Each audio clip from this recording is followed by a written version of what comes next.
Hi friends, welcome back to my channel. Today వచ్చేసి previous year అడిగినటువంటి కొన్ని theory questions అయితే మనం నేర్చుకుందాం. ఇందులో ఫస్ట్ క్వశ్చన్ వచ్చేసి మనకు డిఎన్ఓ సర్వే వ్యవస్థ మరియు మరాఠ్వాడా సర్వే వ్యవస్థకు ఏవైనా ఒక 5 తేడాలను రాయమంటుంది. చాలా ఇంపార్టెంట్ క్వశ్చన్ ఇది. 2 times అడిగింది ప్రీవియస్ ఇయర్ క్వశ్చన్ పేపర్ ఇది. Write about F work in A to H process అంటుండే. ఏ టు హెచ్ ప్రక్రియలో ఎఫ్ పని గురించి రాయండి. ఇది లేదంటే తక్కువ ఇప్పటివరకు 4-5 సార్లు అడిగిన హెచ్ క్వశ్చన్. ఈ 2 క్వశ్చన్స్ అయితే ఈ వీడియోలో మనం డిస్కస్ చేసుకుందాం. తెలంగాణ మరాఠ్వాడా పద్ధతి, ఇక్కడ డిఎన్ఓ పద్ధతి. ట్రాన్స్ఫర్ సర్వే కాకుండా గ్రామాలను ఆధార్, కాట్కూన్, కరణ్ లైన్లో తీసుకొని సర్వే చేస్తారు. ఇక్కడ డిఎన్ఓలో వచ్చేసి ప్రతి గ్రామాన్ని ట్రావర్స్ చేయబడి మరియు ఖండంలో పద్ధతిని ప్రకారం సర్వే చేస్తారు. సాధ్యమైన పొలాలను ముఖ్యమైన రేఖలు ఆధార్, కాట్కూన్, కరణ్ల నుండి ఆఫ్సెట్ వేసుకుంటారు. ఇక్కడ ప్రతి పొలంను విడివిడిగా సర్వే చేస్తారు. దాన్ని త్రికోణంగా చేసుకొని సర్వే చేస్తారు. ఇక్కడ వచ్చేసి సహజముగా ఒక పొలంను ఒకే లాంబి నుండి కొన్ని వంకలపైకి లేదా త్రిసందులు ట్రై జంక్షన్ ఆఫ్సెట్ వేసుకొని సర్వే చేస్తారు. ఇక్కడ పొలంలను త్రిభుజములుగా విభజించవలెను. సంయుక్త మన జీ లైన్ వచ్చేసి 2 పొలాల మధ్య తప్పనిసరిగా ఉండాలి. నెక్స్ట్ వచ్చేసి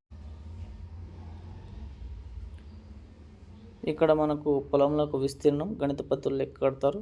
విస్తీర్ణపు ఇక్కడేమో మనకు విస్తీర్ణంను స్క్వేర్ పేపర్ సాయంతో గణిస్తారు. టిప్పన్ బుక్లో పొలం ఆకారం గీదురు కానీ ప్లాట్ చేయరు. ఇక్కడ ప్రతి పొలం యొక్క ఆకారం 2 ప్రతులతో ప్లాట్లు చేస్తారు మరియు పొలం యొక్క ఖండం వారిగా బుక్స్ తయారు చేస్తారు. ప్రతి పొలం యొక్క త్రిసంధి స్థానాలు ట్రై జంక్షన్ల వద్ద మరియు అన్ని వంకల వద్ద రాళ్ళు పాతారు. ఇక్కడ వచ్చేసి పొలంల యొక్క ట్రై జంక్షన్ వద్ద మాత్రమే రాళ్ళు పాతారు మరియు ప్రభుత్వ భూములకు వంకల వద్ద కూడా రాళ్ళు పాతారు. 7th one వచ్చేసి ఒకవేళ ఎక్కువ విస్తీర్ణ భూమి ఒక్కరి వద్దనే సాగులో ఉంటే దాన్ని కొన్ని పొలంల కింద చేసుకుందరు. పొలం యొక్క విస్తీర్ణం 10 నుంచి 20 ఎకరాల లోపు ఉండాలి. ఎలాంటి పరిస్థితుల్లోనూ 30 ఎకరాలకు మించరాదు. అదే కుస్కి అయినచో అలాగే 4 ఎకరాలు మించకుండా తరి భూమి ఒక పొలంగా తయారు చేస్తారు. కుస్కికి 4 ఎకరాలు మించకుండా ఒక పొలంగా తయారు చేస్తారు. సాగులోకి రాని భూములకు ఈ పద్ధతి పాటించారు. ఇక్కడ ఎక్కువ విస్తీర్ణం ఉన్న భూమి కానీ సాగులో లేని భూమి కానీ ఒక్కరి వద్ద ఎంత విస్తీర్ణం ఉన్నను దాన్ని ఒకే పొలం కింద తయారు చేస్తారు. ఎలాంటి హద్దులు లేవు, నిబంధన లేదు. ఇక్కడ చిన్న పొలంలో ఒక్కరి వద్దన ఉంటే అంత్య పొలం తయారు చేసుకుందరు. తక్కువ పరిమాణం గురించి ఎలాంటి నిబంధన లేవు. ఇక్కడ వచ్చేసి మనకు పొలం యొక్క పరిమాణం కుస్కి అయితే 10 ఎకరాలు, తరి అయితే 5 ఎకరాలుగా పొలంను తయారు చేదురు. ఎందరి క్రింద ఉన్నను పై పరిమాణంలో తయారు చేస్తారు. అయితే ఒక్కొక్కరి పొలంను ఒక్కొక్కరు సబ్ డివిజన్గా విభజించారు. ఒకవేళ అట్టి పొలంను 20 మంది కింద ఉన్నట్లయితే పై సూత్రం వర్తించదు. అనగా తయారు చేయే పొలం 20 మంది కంటే 20 సబ్ డివిజన్ అయితే మించరాదు. ఇక్కడ మరాఠ్వాడా సర్వే పద్ధతిలో సర్వే పూర్తయిన తర్వాత భూసార విశదీకరణ అంటే సాయిల్ క్లాసిఫికేషన్ మనది ఇక్కడ చేస్తారు. ఇక్కడ అలాంటిది ఏమి ఉండదు. శిస్తు కూడా సర్వేరు విధిస్తారు. ఇక్కడ అలాంటిది ఏమి ఉండదు అన్నమాట. ఇక్కడ వచ్చేసి నదులు, కాలువలు, రోడ్లు, రైల్వే లైన్లు మరియు గ్రామ కంఠం సర్వే నంబర్లు ఇవ్వరు మరాఠ్వాడాలో. వీటిని ఇక్కడ మనకు డిఎన్ఓలో వచ్చేసి వీటిని సన్నని పొడుగట్టి పొలాలు అంటే ల్యాండ్ నేరో ఫీల్డ్స్గా చేసి వాటి యొక్క పొడవు 10 గొలుసులు అయితే ఉంటుంది. అలాంటి వాటికి గ్రామంలో సర్వే నంబర్ ఇచ్చేస్తారు. ఒక్కొక్కరి క్రింద అనగా ప్రతి పొలము ప్లాట్ చేసి గ్రామ నక్సలు ఇక్కడ చూపుతారు మరాఠ్వాడాలో. అదే డిఎన్ఓలో వచ్చేసి సబ్ డివిజన్లు గ్రామ నక్సలు చూపించారు. ఎప్పుడైనా సర్వే చేసిన భూముల విషయంలో తప్పులు కనుగొన్న పక్షంలో ప్రజలు వాటిని సరిచేయించుకునే అవకాశం ఉంది మన మరాఠ్వాడా సిస్టంలో. అదే మన డిఎన్ఓ సిస్టంలో సుమారు 13వ సెక్షన్ SNB Act 1923 కింద ప్రకటన వెలువడిన తర్వాత తప్పులు సరిచేయడానికి అవకాశం లేదు. ప్రజలు సివిల్ కోర్టుకు అప్పీల్ చేసుకోవాల్సి అయితే ఉంటుంది. మనకు నెక్స్ట్ క్వశ్చన్ వచ్చేసి ఇది కూడా చాలా ఇంపార్టెంట్ క్వశ్చన్.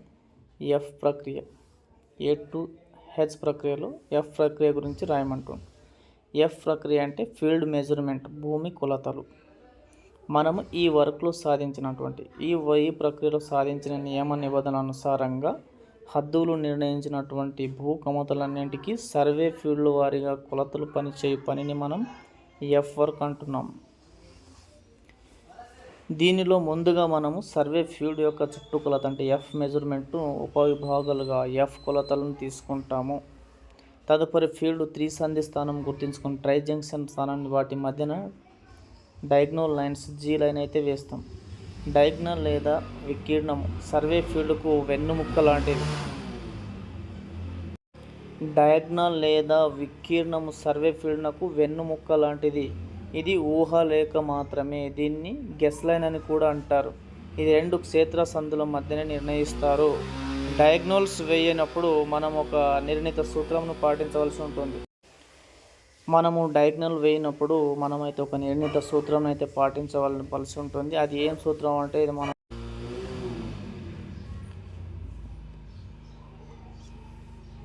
మనకు ఇది n-2 అంటే నంబర్ ఆఫ్ జంక్షన్స్ -2. ఉదాహరణ మన ఫీల్డ్ ABCDE అనే ఒక 5 జంక్షన్లు కలిగి ఉన్నదనుకుంటే అప్పుడు మనం సూత్రం ఆధారంగా n-2 అన్నమాట. n-2 అంటే 5-3 అంటే మనకున్న సర్వే ఫీల్డ్లోని 3 త్రిభుజాలు 3 డయాగ్నల్స్ ఏర్పరచాలని దాని అర్థం.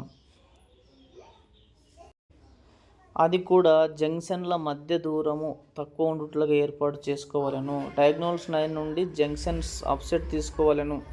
తదుపరి ఫీల్డ్ లైన్పై చిన్న వంపులు ఉన్నచో జంక్షన్ నుండి జంక్షన్కి కామన్ జీ లైన్ వేసి దానిపై నుంచి ఆఫ్సెట్ అయితే తీసుకుంటారు. మనకు ఉన్న సర్వే ఫీల్డ్ లేక సబ్ డివిజన్ యొక్క బెండ్స్ వంపులు జీ రేఖకు దగ్గరగా ఉంటే ఆ రేఖపైన వంపు యొక్క ఆఫ్సెట్ను తీసుకోవాలి.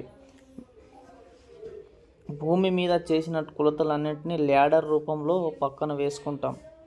స్కెచ్లో జీ లైన్స్ ఎఫ్ లైన్ మాత్రమే వేయబడుతుంది. వాటి గురించి ముందు మనం రికార్డ్ తయారీలో తెలుసుకుంటాం. మనము ఒక ఆఫ్సెట్ ఎట్టి పరిస్థితుల్లోనూ 5 గొలుసుల కంటే తక్కువ ఉండేటట్లు తీసుకోవాలి.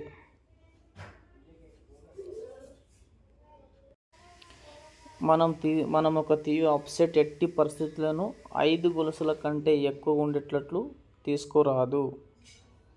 5 గొలుసుల కంటే మనం తక్కువ ఆఫ్సెట్ లైనే తీసుకోవాలి. Thank you friends. Thank you for watching.